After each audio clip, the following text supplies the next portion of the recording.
শীত মানেই মজার পিঠা খাওয়ার ধুম, তাই না? তো এই বছর কিন্তু এখনও বাসায় পিঠা টিঠা কোনো কিছুই করি নাই। তো এই পিঠা যে তৈরি করেছি সেটাও কিনে নিয়ে এসে বাইরে থেকে। গত পরশুদিন মেয়েকে নিয়ে রাতে বের হয়েছিলাম একটু সন্ধ্যার দিকে বেড়াতে। ঘুরে ফিরে খাওয়া দাওয়া সেরে যখন বাসায় ফিরলাম, তখন দেখি রাস্তার পাশে খুব সুন্দর এই পিঠা বানাচ্ছিল। তো সেখানে দাঁড়িয়ে থেকে কয়েকটা পিঠা বানিয়ে নিয়েছিলাম।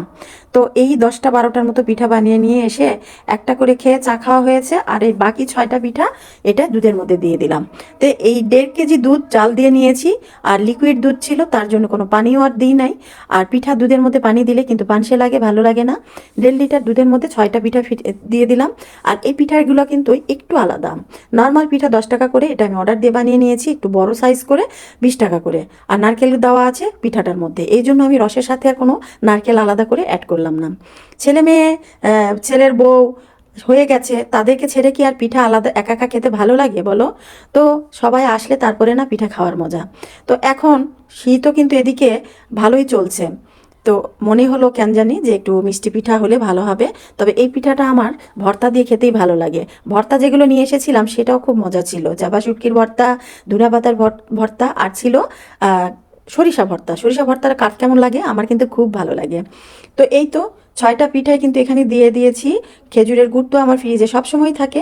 আর গত বছরের যে আমার গ্রামের বাড়ি থেকে সে মানে অর্ডার দিয়ে বানিয়ে নেওয়া খেজুরের গুড় ছিল, তা কিন্তু শেষের দিকে। তো সেটা দিয়ে একটু বানিয়ে নিলাম। আর 6টা পিঠার 1.5 লিটার দুধের মধ্যে কেমন হবে বুঝতেই পারছো তোমরা।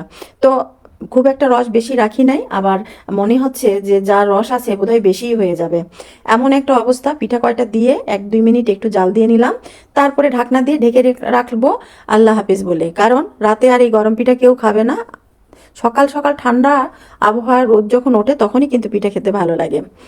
তো গ্রামের বাড়িতে যারা গিয়েছো তারা তো এর মধ্যে নানা ধরনের পিঠা খাওয়া হয়েই গেছে।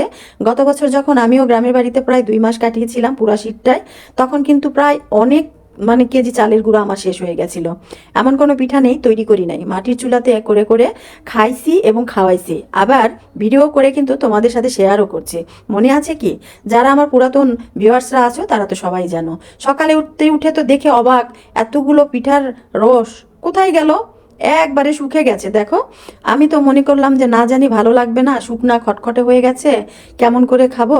তোর বাবা বলছে আরে রাখো তো, যতগুলো দুধ দিয়েছো আর খেজুরের গুড় কিছুই লাগবে না, অনেক মজা হয়েছে। একটা করে পিঠা দেখো কত বড় বড়, একটা করে কেকের সমান হয়ে গেছে। তো ওই যে ডাবল দিয়ে বানিয়ে নিলাম, টাকা দিয়ে বানিয়ে নিলাম, 10 টাকার পিঠা 20 টাকা। তো এই জন্যই মনে হয় একটা করে পিঠা খাইলেই শান্তি। ভুল হয়ে গেছে আমার, রসটা আরও একটু রাখা লাগতো। তবে পরে যখন দেখছি পিঠা একটা তুলে, আস্ত পিঠা তো তুলতে পারলামই না, ভেঙে গেল। তো পিঠার নিচে দেখি একবারে ক্ষীরসার মতো হয়ে রস জমা হয়ে আছে, খুব ঘন হয়েছে, খেতে অসাধারণ, একবারে মনে হচ্ছে ফিরনি, খেজুরের গুড়ের ফিরনি।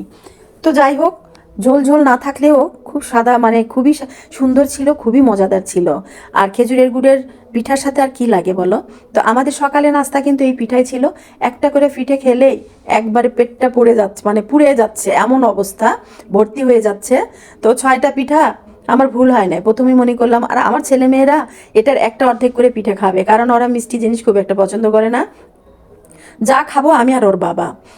তো ওর বাবাকে একটা উঠিয়ে দিলাম, আমি একটা উঠিয়ে নিলাম। ছেলে মেয়েরা ঘুমাচ্ছে, আর আমরা এখন রোদে বসে বারান্দায় বসে বসে পিঠা খাবো।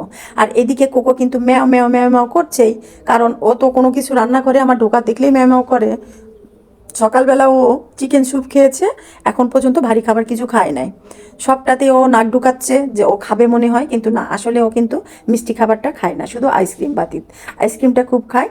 তো ওর সামনে যখন একটু ভেঙে দেখার চেষ্টা করলাম যে খায় কি না, ও এত ঘোরাঘুরি করছে কেন। তো প্রথমে মনে হলো হ্যাঁ ও খেয়ে ফেলবে, পরে দেখছি না, ও একটু চেটে রেখে দিল আর খাইলো না, তার মানে ওকে আর বাটিতে করে দিব না। তো এই ছিল আমাদের পিঠা খাওয়া বা পিঠা বানানো, রেডিমেড পিঠা যাকে বলে। তো তোমরা তো নিশ্চয়ই এর মাঝে অনেক অনেক ধরনের পিঠা খাওয়া হয়ে গেছে তোমাদের। তো আমরা কিন্তু প্রথম শুরু করলাম এই পিঠা, এখনো ভাপা পিঠা কোনো পিঠাই তৈরি করি নাই, খাওয়াও হয় নাই।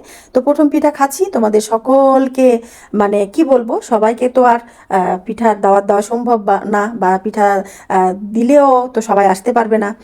তো দেখছো, তো কষ্ট পেও না, যার যার সাধ্য মতো যদি বাড়িতে যেতে পারো বাড়িতে যাও, তৈরি করে নিতে পারো তৈরি করে নাও, যেভাবেই হোক নতুন খাবার, শীতের মধ্যে শীতের খাবারটা মজার, এই পিঠা পায়েস খেয়ে নিও। সকলে ভালো থাকো, যে যেখান থেকে আমার ভিডিওটি দেখছো সবাই ভালো থেকো, সুস্থ থেকো। আমার লাইক কমেন্ট শেয়ার করে আমার চ্যানেলটির পাশেই থেকো। আজকে এই পর্যন্তই। আল্লাহ হাফেজ, শুভ সকাল।